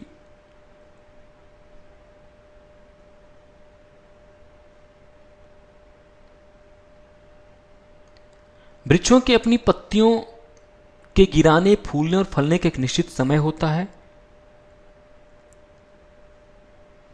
शीशम, महोगनी और आबनूस इन वनों में पाई जाने वाली महत्वपूर्ण प्रजातियां हैं। सही उत्तर पूछा गया है प्रश्न संख्या 68। 1, 2 और 4। कथन 1 सही है, 2 सही है और 4 सही है। 3 इसलिए गलत है क्योंकि इनके पत्तियों के गिराने की कोई निश्चित समय नहीं है। पत्तियों का इनफैक्ट वास्तव में पत्तियों का जो गिर। चलिए प्रश्न संख्या 69। जैव विविधता हॉटस्पॉट के बारे में पूछा गया है। भारत में केवल 2 जैव विविधता हॉटस्पॉट हैं। हॉटस्पॉट घोषित करने के मुख्य मापदंड क्या हैं? पहला, उच्च जैव विविधता अर्थात अत्यधिक प्रकार की प्रजातियों की उपस्थिति, बायोडाइवर्सिटी सैचुरेशन ना होना, नई नई स्पीसीज या नई नई प्रजातियों का मिलते रहना, एवं मानवीय गतिविधियों द्वारा प्रजातियों पर संकट। इसके अंतर्गत, इन मापदंडों के अंतर्गत भारत में केवल 2 जैव विविधता हॉटस्पॉट हैं, पूर्वी हिमालय और पश्चिमी घाट। 2 और 4, विकल्प सी सर्वश्रेष्ठ उत्तर है। प्रश्न संख्या 70 पे देखते हैं। नेट न्यूट्रलिटी और इंटरनेट तटस्थता हाल ही में चर्चा में रहा क्योंकि ट्राई ने इसके लिए लोगों से विचार मांगे हैं। ट्राई ने कहा है कि मेल करके बताएं कि नेट न्यूट्रलिटी होनी चाहिए या नहीं होनी चाहिए। इस पर लोगों के व्यू या दृष्टिकोण मांगे हैं। आपने देखा होगा तमाम सोशल मीडिया साइट्स पर सेव इंटरनेट, इंटरनेट को बचाइए नाम से मुहिम चल रही थी। नेट न्यूट्रलिटी है क्या? इंटरनेट तटस्थता क्या है? हर कंपनी हर प्रकार के डेटा के लिए एक ही चार्ज करेगी। एक लाइन में इंटरनेट तटस्थता यही है। समस्या क्या है? क्योंकि भारत में इसके नियमन के लिए भी कोई नियम नहीं है। दोनों ही कथन सही हैं, विकल्प सी सर्वश्रेष्ठ उत्तर है। शिलांग पठार और कार्बी आंगलोंग पठार के संदर्भ में निम्नलिखित कथनों पर विचार कीजिए। ये प्रादीपीय पठार का विस्तार है। कथन 1। कथन 2, इन पठारों और प्रादीपीय पठार का भूगर्भीय अतीत समान है, अर्थात इनका कोर्स ऑफ डेवलपमेंट, इनके उद्भव एवं विकास की जो कहानी है वो कमोबेश सिमिलर है, समान है। दोनों ही कथन सही है। शिलांग पठार, मेघालय पठार, ये प्रादीपीय पठार का विस्तार है और यह प्रश्न किसी परीक्षा में पूछा भी जा चुका है। दोनों ही कथन सही। प्रश्न संख्या 71, विकल्प सी सर्वश्रेष्ठ उत्तर है। 72, यद्यपि नाइट्रोजन उर्वरक पौधों के विकास के लिए अत्यधिक महत्वपूर्ण है, किंतु यह गंभीर पर्यावरणीय चिंताओं का कारण बन गया है। इस संबंध में निम्नलिखित कथनों पर विचार कीजिए। क्या? यह नाइट्रिक अम्ल और अंत में नाइट्रस ऑक्साइड में परिवर्तित हो जाता है, जो कि एक शक्तिशाली ग्रीन हाउस गैस है। खेतों का नाइट्रिक अम्ल भूजल को प्रदूषित करता है। यह नदी और समुद्री पारिस्थितिकी प्रणालियों को नुकसान पहुंचा सकता है। तीनों ही कथन सही है। जब पौधों को नाइट्रोजन बहुत अत्यधिक मात्रा में मिलता है तो इससे यूट्रोफिकेशन या सुपोषण की समस्या बढ़ जाती है। पौधे बहुत अधिक वृद्धि करने लगते हैं। तीनों ही कथन सही हैं।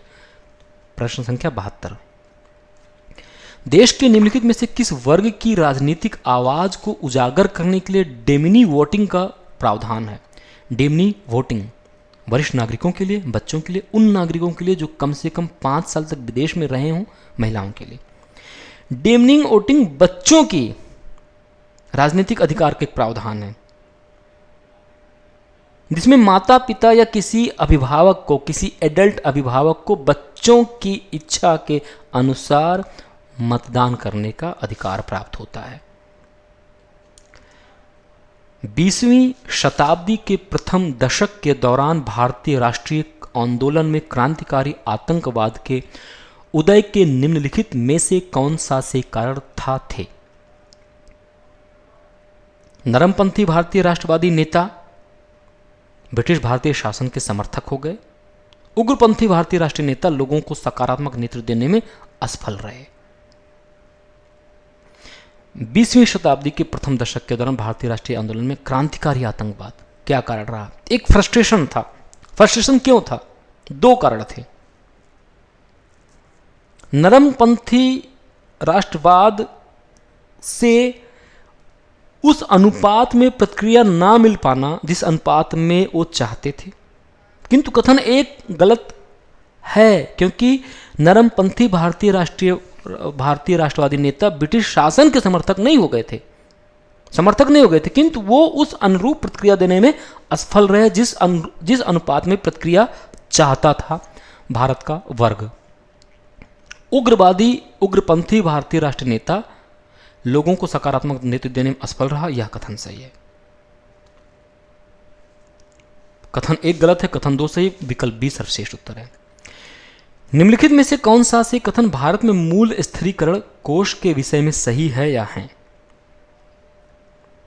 इसकी स्थापना वर्ष 2001 में की गई थी, कथन गलत है क्योंकि वर्ष 2003 में किया गया था। दूसरा कह रहा है यह कोष अब समाप्त हो गया है, नहीं, यह कोष पुनः स्थापित किया गया वर्ष 2014 में। दोनों ही कथन गलत हैं, विकल्प डी सर्वश्रेष्ठ उत्तर है। चलिए, नागरिकता संशोधन विधेयक 2015 के निम्नलिखित प्रावधानों पर विचार कीजिए। इसमें भारतीय मूल के व्यक्ति और प्रवासी भारतीय नागरिक कार्ड को एक साथ मिला दिया गया है, कथन सही है। यह प्रावधान करता है कि एक निश्चित तिथि से भारतीय मूल के व्यक्ति कार्डधारक प्रवासी भारतीय नागरिक कार्डधारक माने जाएंगे। भारतीय मूल के व्यक्ति कार्डधारक प्रवासी भारतीय नागरिक कार्डधारक माने जाएंगे। इसके अनुसार केंद्र सरकार किसी भारतीय नागरिक या प्रवासी भारतीय नागरिक के पति पत्नी यदि वह किसी अन्य से विवाह कर ले कि प्रवासी भारतीय नागरिकता को निरस्त कर सकती है। तीनों ही कथन सही हैं। गांधार शैल की मूर्तियां प्रायः बनी हैं स्टकों से, टेराकोटा से, बलुआ पत्थर से या नील धूसर माइका शिस्ट से। तो ये ऑप्शन कथन डी सही है। नील धूसर माइका का प्रयोग किया गया है गांधार शैली की मूर्तियों में।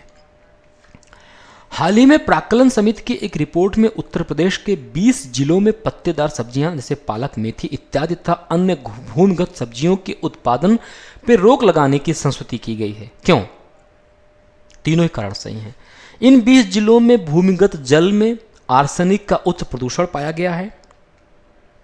बीज तथा फल के मुकाबले पत्तेदार सब्जियां या भूमिगत सब्जियों, जड़, तना, आलू, पत्तेदार सब्जियां जैसे पालक, मेथी इत्यादि, भूमिगत सब्जियां जैसे कि तना हुआ, आलू, हल्दी, अदरक, मूली, गाजर इत्यादि में आर्सेनिक कॉन्सेंट्रेशन, आर्सेनिक सांद्रता अत्यधिक पाई जाती है बजाय कि बीज या फल की तुलना में। और पेयजल की तुलना में खाद्य स्रोतों से आर्सेनिक का अंतर्ग्रहण अत्यधिक होता है। तीनों ही कथन सही हैं। प्रश्न संख्या 78 विकल्प डी सर्वश्रेष्ठ उत्तर है। आनुवंशिकी अभियांत्रिकी का प्रयोग किया जा सकता है। जेनेटिक इंजीनियरिंग किसमें किया जा सकता है? पौधों की उन्नत प्रजाति के उत्पादन में बिल्कुल किया जा रहा है। अधिक दूध देने वाले तथा रोग प्रतिरोधी मवेशियों का विकास करने में, आनुवंशिक रोगों के उपचार में, हार्मोन, प्रोटीन और दवाओं के उत्पादन में, सभी में किया जा रहा है। हाइब्रिडोमा टेक्नोलॉजी आ गई है, मोनोक्लोनल एंटीबॉडीज आ गई हैं, हार्मोन, प्रोटीन और दवाएं उत्पादन कर रहा है, जेनेटिक इंजीनियर्ड क्रॉप्स आई हैं, जेनेटिक मॉडिफाइड ऑर्गेनिजम्स आए हैं। तो ये सब में किया जा रहा है। 79 डी। भारत सरकार की 12वीं पंचवर्षीय योजना के विषय में निम्नलिखित कथनों पर विचार कीजिए। इसका लक्ष्य 50 लाख नए रोजगार जी गलत है। 12वीं पंचवर्षीय योजना का लक्ष्य अवधि के दौरान 8% की औसत वृद्धि दर प्राप्त कर 5 करोड़ नए रोजगार उत्पन्न करना है। थोड़ा सा ये आंकड़े हैं, बट आंकड़ों पर महत्वपूर्ण आंकड़े थोड़े से ध्यान में रखिए, प्रश्न आ सकते हैं।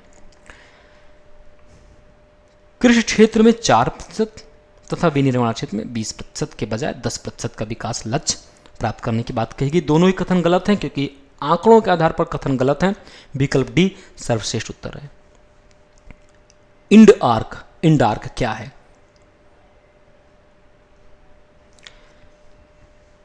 बहुत सीधा सा सरल सा प्रश्न है, विकल्प ए सर्वश्रेष्ठ उत्तर है। भारत ने हाल ही में आर्कटिक क्षेत्र में एक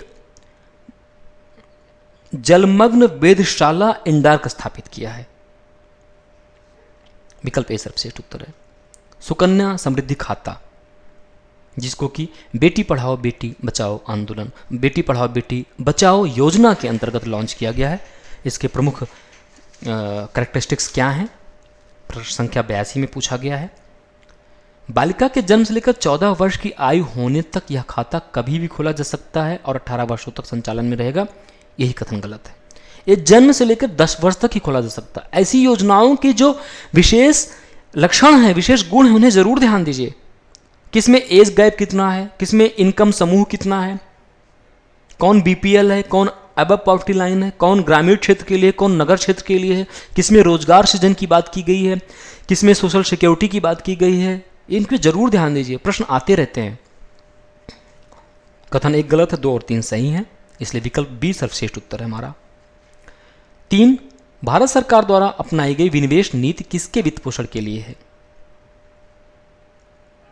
जाहिर है बढ़ते वित्तीय घाटे के लिए होगा ही, अवसंरचना के विकास के लिए, सार्वजनिक ऋण या ब्याज के लिए। तीनों ही कथन सही हैं। 84, भूगोल या एक तरीके से पारिस्थितिकी एवं पर्यावरण का प्रश्न है। ऐसे परितंत्र जिसमें वृक्ष का जो छत्रक होता, कैनोपी होती है, वो आपस में मिले नहीं होते, उनमें गैप होता है, अर्थात सूर्य की किरणें प्रभावी रूप से धरातल तक पहुंच सकती हैं।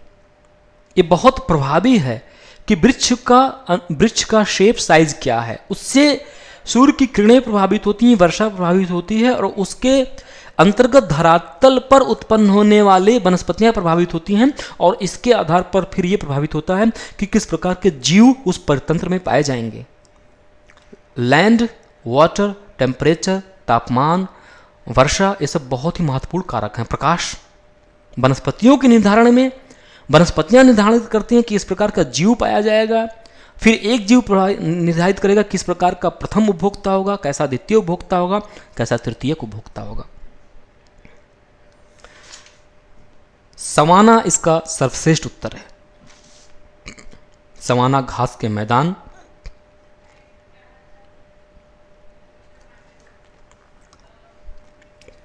प्रश्न संख्या 85, एशिया प्रशांत आर्थिक सहयोग सम्मेलन अभी संपन्न हुआ है। एपेक के बारे में विचार करने को कहा गया है। यह प्रशांत रिम अर्थव्यवस्थाओं का एक संगठन है जिसका उद्देश्य समूचे एशिया प्रशांत क्षेत्र में मुक्त व्यापार और आर्थिक सहयोग को बढ़ावा देना है। कथन सही है। रिम प्रशांत महासागर के किनारे किनारे मिलने वाले देश। 2, एपेक शिखर सम्मेलन 2014 में भारत के प्रधानमंत्री नरेंद्र मोदी ने भारत का प्रतिनिधित्व किया था। वार्षिक एपेक आर्थिक नेतृत्व की इस बैठक में ताइवान को छोड़कर सभी एपेक देशों के प्रमुख भाग लेते हैं। भारत एपेक का सदस्य नहीं है, इसलिए कथन 2 गलत हो जाता है। स्टेफेकेट नामक नई दवा की खोज हुई है। यह दवा किस रोग के संक्रमण रोकने में मदद करेगी? स्टेफेकेट एंटीबायोटिक प्रतिरोधक है, जैसे कि सुपरबग, एंडियम, न्यू दिल्ली, मेटावेलो जो प्रतिरोधी था, बैक्टीरिया था, उसके लिए काम आएगी। ये विकल्प सी सर्वश्रेष्ठ उत्तर है। वैश्विक स्तर पर तेल की कीमतों में गिरावट के निम्नलिखित में से कौन सा से परिणाम है यहाँ? 1, वैश्विक सकल घरेलू उत्पाद में गिरावट, निर्यातों की तुलना में आयातों का सस्ता होना, भारत के बजट घाटे में कमी। तेल की कीमतें गिरने से क्या हुआ? भारत जैसे देश जो कि मुख्यतः आयात पर निर्भर करते हैं या ट्रेड इम्बैलेंस है, आयात सस्ता हो गया क्योंकि भारत जैसे देश का मुख्य आयात तेल, पेट्रोलियम प्रोडक्ट्स है। और जब आयात की वैल्यू कम हो गई, वैल्यू मतलब आयात की मात्रा नहीं, आयात में खर्च किए जाने वाला पैसा जब कम हो गया तो बजट घाटे में कमी आई। 2 और 3 तो सही है। वैश्विक सकल घरेलू उत्पाद में गिरावट, एक कथन गलत है। यदि तेल की कीमत में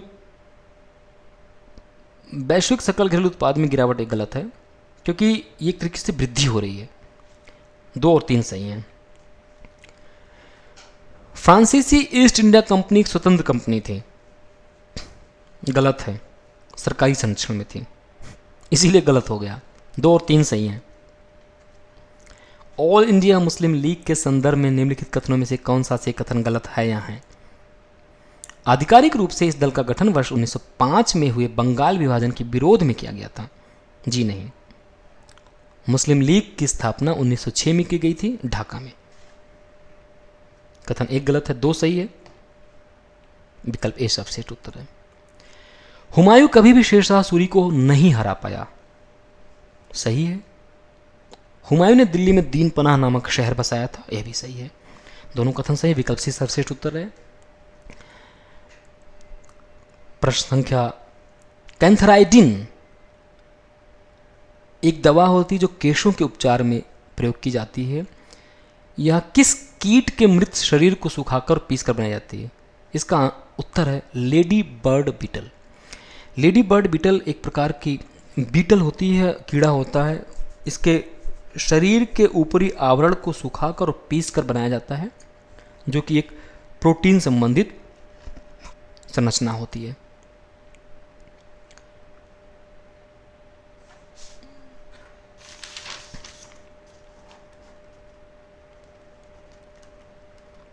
आइए प्रश्न संख्या 91 देखते हैं। कैंथराइडिन नामक दवा जिसे कि एक कीट के शरीर को पीसकर सुखाकर बनाया जाता है, ये किस कीट से मिलती है? एक कीड़ा होता है, कहा जाता है कि जो शरीर पे अगर चल जाए तो छाले पड़ जाते हैं। Blister beetle. ब्लिस्टर बीटल का जो शरीर का ऊपरी आवरण होता है प्रोटीन का बना होता है, उसी आवरण को सुखाकर और पीसकर यह दवा तैयार की जाती है।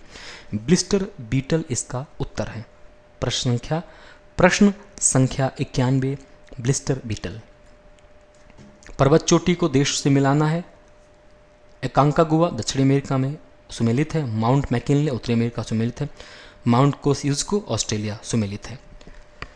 1, 2, 3 विकल्प सी सर्वश्रेष्ठ उत्तर है। निम्नलिखित में से किन कारणों से भोजन में से विटामिन नष्ट हो जाते हैं? उच्च तापमान के कारण बिल्कुल, अधिक पकाने के कारण बिल्कुल, जल की अधिक मात्रा बिल्कुल सही है। तीनों ही कथन सही है। प्रश्न संख्या 93, निम्नलिखित में से कौन सी नदियां पूर्ववाहिनी हैं? मंजरा, बैतरनी, सावित्री। यहां के विकल्प में थोड़ी सी दिक्कत है। विकल्प में दिक्कत क्या है? विकल्प सी होना चाहिए। विकल्प सी केवल 1 और 2, केवल 1, 2, 3 माफ कीजिएगा, विकल्प पूरी तरह से सही है। प्रश्न संख्या 94 और केवल ए मंजरा ही पूर्ववाहिनी है, बाकी बैतरनी और सावित्री पूर्व से पश्चिम की ओर बहती हैं। मंजीरा गोदावरी की सहायक नदी है। मानव शरीर में तंत्रिका संवेग का संचरण निम्नलिखित में से किन आयनों द्वारा होता है? Sodium ion, zinc ion, potassium ion, iron ion. कोटों की सहायता से उत्तर देना है। सोडियम पोटेशियम पंप का नाम सुना है आपने? तंत्रिका आवेग के संचरण में बहुत महत्वपूर्ण भूमिका निभाता है सोडियम पोटेशियम पंप। सोडियम और पोटेशियम 1 और 3 सही है। निम्नलिखित देशों को विश्व कोयला उत्पादन में उनकी हिस्सेदारी के घटते हुए क्रम में व्यवस्थित कीजिए। चीन सर्वाधिक उत्पादन करता है 2, फिर 3 अमेरिका, फिर भारत। 2, 3, 1 विकल्प सी सर्वश्रेष्ठ उत्तर है। हालांकि अशोक के कई पुत्र थे, किंतु उसकी शिलालेखों में मात्र एक पुत्र का उल्लेख मिलता है, जो कि अन्य कहीं भी उल्लिखित नहीं था। वह था कुणाल, तीवर, महेंद्र और जालौक। वह तीवर था, उस पुत्र का नाम तीवर था। प्राथमिक उत्पादकता का बढ़ता हुआ क्रम है। महासागर में की प्राथमिक उत्पादकता बहुत कम होती, केवल एस्चुअरी या मुहानों पे ही पाई जाती है। फिर मरुस्थल आते हैं, फिर उष्णकटिबंधीय पर्णपाती बनाते हैं, फिर उष्णकटिबंधीय वर्षा बनाते हैं। इस तरह से हम देखा जाए तो विकल्प ए सर्वश्रेष्ठ उत्तर है। प्रश्न संख्या 98 का। होप स्पॉट क्या होते हैं? होप स्पॉट महासागर में स्थित ऐसे अत्यधिक संकटग्रस्त और संवेदनशील स्थल होते हैं जो कि मानवीय गतिविधियों द्वारा अत्यधिक विनाश के कगार पे हैं। विकल्प डी सर्वश्रेष्ठ उत्तर है। भारत में एक शास्त्रीय भाषा का दर्जा प्रदान करने के लिए कौन सा से मानदंड होते हैं? शास्त्रीय भाषा बनने के लिए कम से कम 1500 से 2000 वर्षों का लिखित इतिहास उपलब्ध होना चाहिए और इसकी साहित्यिक परंपरा अपनी मूल भाषा के प्रयोग से होनी चाहिए, ना कि किसी अन्य भाषा समुदाय से। एक और दो दोनों सही हैं। विकल्प सी सर्वश्रेष्ठ उत्तर है। मित्रों, इस प्रकार हम देखते हैं, यह एक संक्षिप्त विश्लेषण था प्रश्न संख्या 1 से प्रारंभ करते हुए प्रश्न संख्या 100 तक। इसका उद्देश्य था कि आपको एक सही अप्रोच और थोड़ा सा विवरण दिया जाए प्रश्नों को। साथ ही साथ जिन प्रश्नों को हमने छोड़ दिया है या जो सरल थे, आपका प्रयत्न यह होना चाहिए कि किसी भी विषय से संबंधित जो मूलभूत प्रश्न हो वो गलत ना होने पाए। किसी विषय से संबंधित अगर कोई गूढ़ प्रश्न है, कोई क्लिष्ट प्रश्न है जिसका डिफिकल्टी लेवल अधिक है, आप उसको छोड़ सकते हैं, किंतु हर टॉपिक से संबंधित सरल प्रश्नों का उत्तर अवश्य दें। धन्यवाद।